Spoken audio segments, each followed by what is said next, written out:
হচ্ছে সিঙ্গাপুর থেকে কুয়ালালামপুর হয়ে টিভিএস আমরা নামবো। কুয়ালালামপুরে সিঙ্গাপুর থেকে কুয়ালালামপুর যাবার রাস্তা, মাঝে মাঝে ছোটো ছোটো পাহাড় আছে এবং আমাদের বাসের ড্রাইভার খুবই ভালো, একভাবে চালাচ্ছে, তার কোনো তাড়াহুড়োর বিষয় না। সে এক গতিতে তাকে পাস করে ছোটো গাড়িগুলো যাচ্ছে, কিন্তু সে কখনো ওভারটেক করতে যায়নি, স্মুথলি চালা যাচ্ছে। পাশের রাস্তা ধরে মালয়েশিয়া বা বাংলাদেশের মতোই আমরা বাম দিয়ে যাচ্ছি, ওরাও একটা পাশের রাস্তা দিয়ে বাম দিয়ে গাড়ি যাচ্ছে। এসি বাস, বাসের জানালা খোলা যায় না, জানলার বাইরে দিয়ে আপনাদের দেখাচ্ছি। প্রাউডলি নামে ব্র্যান্ডের একটা গাড়ি, কোম্পানি। পাশে দেখতে পাচ্ছেন কিছু জায়গা, এটা ছোট, যেখানে মাটি উঁচু, ওখানে পাহাড়। এই রাস্তার সাইডে কোনো এলোমেলো গাছ নাই, গাছগুলো সেগুলো দেখে পরিষ্কার করে রেখেছে।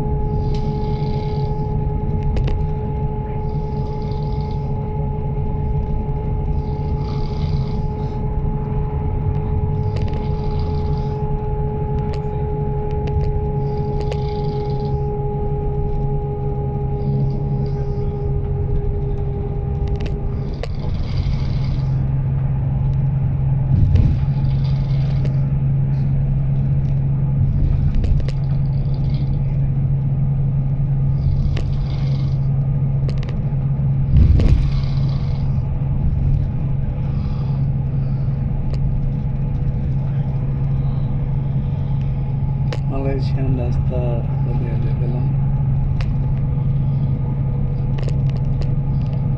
মালয়েশিয়ান বাস, পিক আপ, প্রাইভেট কার।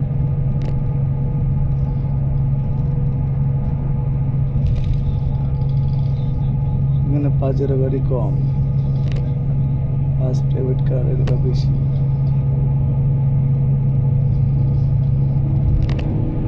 বাংলাদেশে আবার প্রাইভেট গাড়ি বেশি আছে। আমাদের মাওয়া এক্সপ্রেসওয়ের মতো এই রাস্তাটা,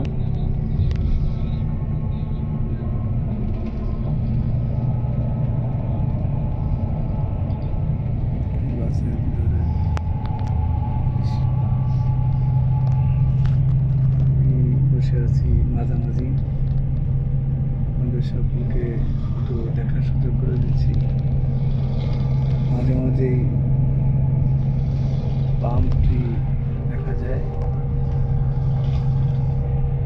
মাঝে মাঝে পাম ট্রি আছে,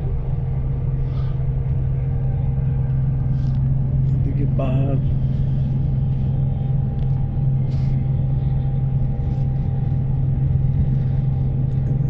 অনেকগুলো গাড়ি পার্কিং করা।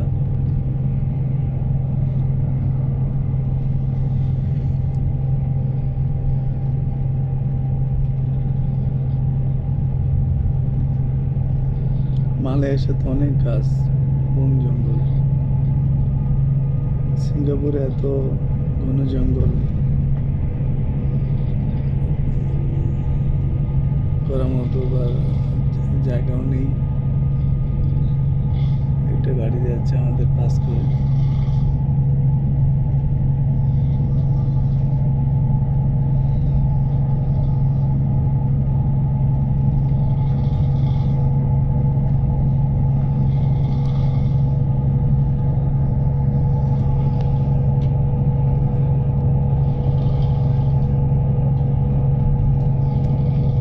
মালয়েশিয়া ভিতরে অনেকটা পথ চলে এসেছি। মালয়েশিয়া গিয়ে মামা থাকেন, সেখানে মামার সাথে কিছু দর্শনীয় স্থান পাস করেছিল, এটা আবার আমাদের বাস যাচ্ছে বাম পাশ দিয়ে, ডান পাশে একটা জায়গা খালি রাখা, সে আবার আমাদের বাসটাকে পাস করে গেল, পিক আপ ভ্যান। পাহাড় কেটে রাস্তাটা করা, দুই পাশে পাহাড়।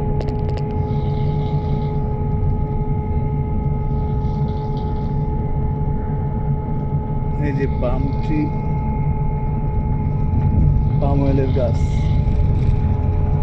পামে ওরকম দুটো তিনটা গাড়ি, লরি নিয়ে, লরিতে গাড়ি নিয়ে যাচ্ছে।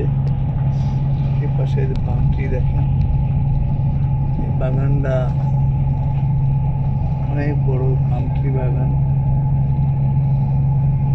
মাঝে মাঝে ভাবে পাম অয়েলের গাছের বাগান আছে, এখান থেকে তেলের বীজ হয়, যে তেল সারা পৃথিবীতে তারা রপ্তানি করে। আজকে তারা অর্থনৈতিকভাবে অনেক সমৃদ্ধশালী হয়েছে।